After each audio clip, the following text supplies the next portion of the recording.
मैं रवि कुमार, स्वागत है आपका रेनेशा आईएएस में। चलिए आज हम लोग सीडीपीओ इंटरव्यू पर कुछ बात करने वाले हैं। चूँकि सीडीपीओ इंटरव्यू के आपके डेट्स आ चुके हैं और 163 कैंडिडेट्स को कॉल किया गया है, जिसमें से 64 का फाइनली सिलेक्शन होना है। यहाँ पर भी जो सीडीपीओ बैच चला था उससे भी बहुत सारे कैंडिडेट का सिलेक्शन हुआ है, प्लस इंटरव्यू प्रोग्राम से भी बहुत सारे अभ्यर्थी जुड़ रहे हैं। जिन्हें सिर्फ मॉक इंटरव्यू नहीं दिया जा रहा है, उन्हें मटेरियल भी दिया जा रहा है, वीडियो भी दिए जा रहे हैं, लाइव क्लास भी डेली बेसिस पर दिए जा रहे हैं।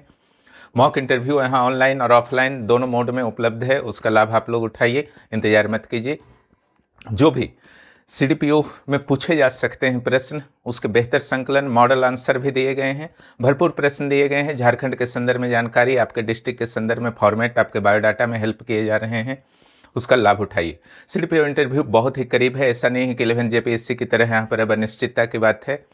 यहाँ पर 10 से 15 दिनों के बाद आपके सीडीपीओ इंटरव्यू या उससे पहले ही स्टार्ट हो जाएंगे, यानी कि बहुत कम समय आपके पास है। हालांकि पर्सनैलिटी और कोई भी इंटरव्यू की तैयारी कुछ समय की बात नहीं होती है। जो भी आपने बचपन से सीखा है, पढ़ा है, आसपास के माहौल से सीखा है, देखा है, आपने जो अनुभव किया है, जो आपके विचारधाराएं विकसित हुई हैं, सिर्फ पढ़ाई का ही मामला नहीं होता है, बल्कि पढ़ाई के अलावे भी बहुत कुछ इसमें शामिल होते हैं। वास्तव में एक इंटरव्यू आपकी कंप्लीट पर्सनैलिटी की टेस्ट होती है ना। इसलिए इसका विशेष रूप से आपको ध्यान रखना है। यहाँ पर आपको हॉबी जो भी है, आपके हॉबी जो भी हैं, उसके हर पहलू की आपकी जानकारी होनी चाहिए। हॉबी से अच्छे खासे प्रश्न 11th जेपीएससी में पूछे गए हैं। प्लस हॉबी अगर आपकी ऐसी है जो थोड़ी सी कॉम्प्लिकेटेड है, उससे आप वास्तव में उतना अधिक जुड़ाव नहीं रखते हैं, तो इंटरव्यू के लिए कुछ हॉबी वगैरह का चयन कर सकते हैं, ताकि आपको विशेष समस्या ना आए। कि हॉबी कॉम्प्लिकेटेड हैं और आपको लगता है इससे जुड़े हुए प्रश्नों का उत्तर नहीं दे पाएंगे, तो निश्चित रूप से आप ऐसे हॉबी का चयन कीजिए जो इंटरव्यू के लिए आपका ज़्यादा सुटेबल हो, है ना। इसमें कोई टेंशन नहीं लेना है कि हॉबी कहीं चयन होता है। सिद्धांतों से बाहर निकलिए और मार्क्स पर ध्यान दीजिए, है ना। आई कांटेक्ट पर ध्यान रखेंगे। हालांकि 11 जेपीएससी में कई कैंडिडेट्स का कहना था कि जेपीएससी के टेबल थोड़े से बड़े हैं, आई कांटेक्ट में थोड़ी सी समस्या आती है। कई मेंबर्स के बारे में यह भी बताया गया स्टूडेंट्स के द्वारा जिन्होंने इंटरव्यू फेस किया था, कि कई मेंबर्स कैंडिडेट के पीछे भी चले गए बैठने के लिए, या फिर घूम घूम करके भी पूछ रहे थे। ऐसी स्थिति में आपको टेंशन नहीं लेना है। अपने चेयरपर्सन जो भी हैं उस बोर्ड के, उनको देख करके बोलते रहिए, है ना। लेकिन अगर संभावना है तो आई कांटेक्ट को बेहतर कीजिए। जो भी प्रश्न पूछ रहे हैं उनको ज़्यादा समय तक देखना है, बाकी को भी बीच बीच में देख लीजिए। और जब भी आप अंदर जाएंगे तो अभिवादन सारे को एक साथ कर दीजिए, टेंशन खत्म हो जाएगा। या फिर पहले महिला मेंबर को कर सकते हैं, फिर सारे को कर सकते हैं, या फिर ऐसा लगे आपको कि पता चल जाए कि चेयरपर्सन कौन है तो उनको भी पहले कर सकते हैं। पूरी तरीके से नॉर्मल रहिए। Good morning, good evening, good afternoon बोलना है या सुप्रभात क्या बोलना है, इंग्लिश में बोलिए, वो सबसे ज़्यादा कंफर्टेबल होता है। कि आपके मीडियम इंग्लिश है तो इंग्लिश में ही आपको इंटरव्यू देना है, हिंदी मीडियम है तो हिंदी में ही देना है। जिस भी भाषा में आप कंफर्टेबल हैं उस भाषा में दीजिए। जेपीएससी कहीं से भी आपको किसी खास भाषा में देने को दबाव नहीं डालता है। जहाँ तक बोर्ड की बात है तो मैक्सिमम क्वेश्चन मेरे विचार से वहाँ हिंदी में आते हैं। आप इंग्लिश में कंफर्टेबल हैं, उनसे इजाज़त मांग लीजिए और इंग्लिश में इंटरव्यू दे सकते हैं, कहीं से कोई दिक्कत नहीं है। प्लस अगर कुछ भी आप कंफ्यूज हो रहे हैं, गेस करना चाहते हैं, तो इंटरव्यू बोर्ड से ज़रूर इजाज़त ले लीजिए कि मैम या सर क्या मैं इसे गेस कर सकता हूँ, क्या मैं अंदाज लगा सकता हूँ। इस तरीके से विनम्रतापूर्वक आप पूछ लीजिए, निश्चित रूप से उन लोग इजाज़त देंगे। उसके बाद बोलिए, सही हो जाएगा तो आपके लिए पॉजिटिव रहेगा। जो मृत्युंजय गोप थे जिन्होंने डीएसपी बने थे किरण बेदी के संदर्भ में, उनसे कुछ प्रश्न पूछा गया था तो उन्होंने गेस करने की इजाज़त मांगी, फिर गेस किया, सही हो गया, तो इससे पॉजिटिव होता है ना। यहाँ के इंटरव्यू प्रोग्राम से भी आप जुड़ सकते हैं। 11 जेपीएससी में जो टॉपर इंटरव्यू में संभवतः रहे हैं, है ना, अभिषेक नयन और रेनेसा से इंटरव्यू की तैयारी किए थे, उनका 82 मार्क्स आया था। उसके अलावा मोर देन 75 बहुत सारे स्टूडेंट का यहाँ से मार्क्स आए हैं, क्योंकि यहाँ पर तैयारी जो है इंटरव्यू की एक कंप्लीट अप्रोच के साथ होती है ना। केवल यहाँ पर आपका नाम और फोटो छापना उद्देश्य नहीं होता है लास्ट आवर में, ऐसा नहीं है। यहाँ पर जिस दिन मेंस खत्म होता है उस दिन के बाद एक सप्ताह के अंदर यहाँ पर इंटरव्यू के क्लासेस शुरू हो जाते हैं, क्योंकि इंटरव्यू का क्या महत्व है इस चीज़ से मैं अवगत हूँ। आज 163 कैंडिडेट हैं, उसमें 99 बाहर होने वाले हैं। इनमें से 50 में जो अच्छे मार्क्स लाएंगे, मोर देन 35, हो सकता है कि वो लिस्ट से अगर बाहर जा रहे हों तो वह लिस्ट के अंदर जा सकते हैं। और अगर यहाँ 10, 15, 16 में निपट गए तो लिस्ट में अंदर जाते जाते दरवाज़ा उनके लिए बंद हो जाएगा। इंटरव्यू को सीरियसली लीजिए, वेट मत कीजिए, और निश्चित रूप से रेनेसा आईएएस का आपको गाइडेंस लेना चाहिए, क्योंकि यहाँ पर हर चीज़ उपलब्ध है जो सीडीपीओ इंटरव्यू के लिए आवश्यक है। यहाँ पर सैकड़ों सिचुएशनल क्वेश्चन दिए गए हैं, उसके आंसर दिए गए हैं, ताकि आप कैसे आंसर किया जाता है उसको आप समझ सकें। इसके अलावा जो सबसे ज़्यादा ज़रूरी है कि इंटरव्यू को समझना, इंटरव्यू क्या होता है, अगर वही नहीं आप समझ पाएँ तो निश्चित रूप से आपके लिए समस्या खड़ी हो सकती है।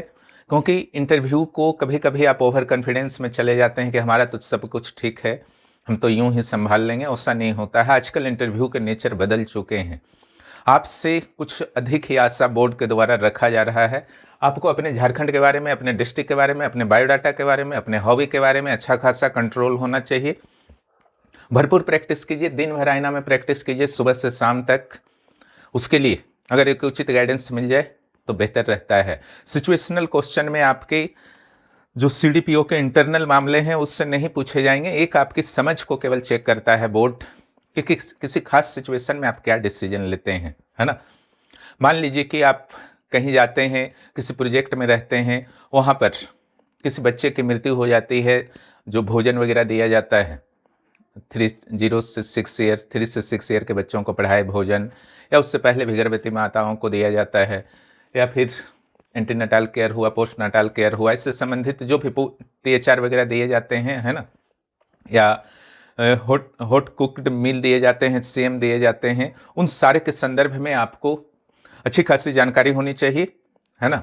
वहाँ पर मान लीजिए कि कहा जाता है कि ऐसे किसी भी प्रकार का जो भी पूरक पोषण दिया गया है उससे किसी की मृत्यु हो जाती है, कोई बीमार पड़ जाता है, ऐसी स्थिति में मामले को डील कैसे करेंगे। निश्चित रूप से यह दुखद होता है। यहाँ आपकी संवेदना होनी चाहिए और उसको बेहतर तरीके से आपको डील करना है। गलतियाँ अक्सर ऐसी सुनने को मिलती है, MDMS वाले मामले में हो या आंगनवाड़ी वाले मामले में हो, तो ऐसे न्यूज आपने अक्सर पढ़े होंगे। कोई ना कोई तो वहाँ सीडीपीओ रहे होंगे, उन्होंने तो मामले को डील किया होगा।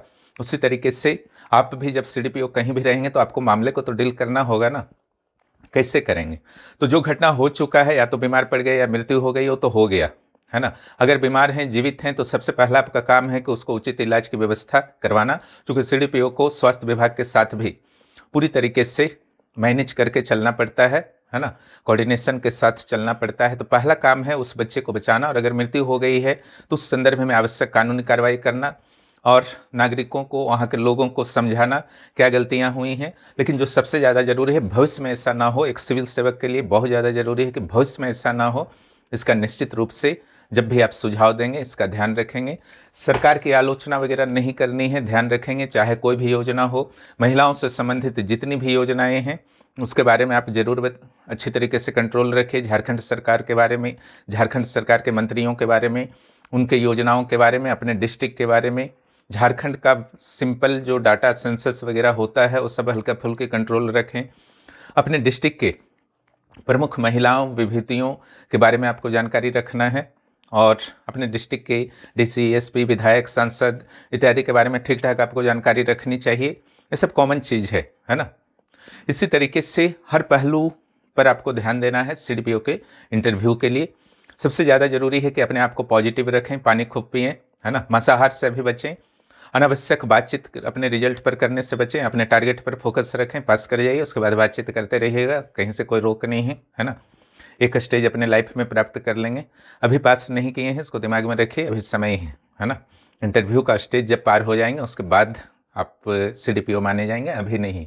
इसलिए इंटरव्यू को अपना बेस्ट देना है, और इसके लिए आपकी निर्णय क्षमता सटीक होनी चाहिए। आज किस तरीके से इंटरव्यू की तैयारी करनी है यह आपका निर्णय क्षमता पर भी निर्भर करता है, जो बाद में भी आपको काम देगा, है ना। सीडीपीओ का क्या गुण होना चाहिए, सीडीपीओ क्यों बनना चाहते हैं, और इसकी 3 प्राथमिकताएं। ऑनर्स पेपर का ज़्यादा टेंशन नहीं लीजिए, लेकिन LSW प्लस होम साइंस या जो भी आपने रखा है ऑप्शनल में उसका टेंशन लीजिए, वहाँ से क्वेश्चन रहेंगे। यहाँ पर प्रोजेक्ट मैनेजर और 14 JPSC के फाउंडेशन बैच के भी क्लासेस तीव्रता से चल रहे हैं, आप उसको भी ज्वाइन कर सकते हैं। सीडीपीओ इंटरव्यू ग्रुप को भी ज्वाइन कर सकते हैं। करना है तो कर लीजिए, इंतजार मत कीजिए। लास्ट में 2-3 दिन आइएगा तो वहाँ के नोट्स तो ऐसे भी फिनिश होने वाले नहीं हैं, है ना।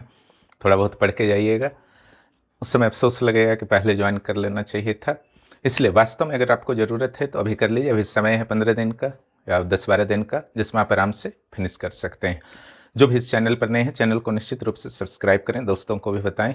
इसमें परीक्षा उपयोगी सामग्रियाँ मिलते रहेंगी। धन्यवाद।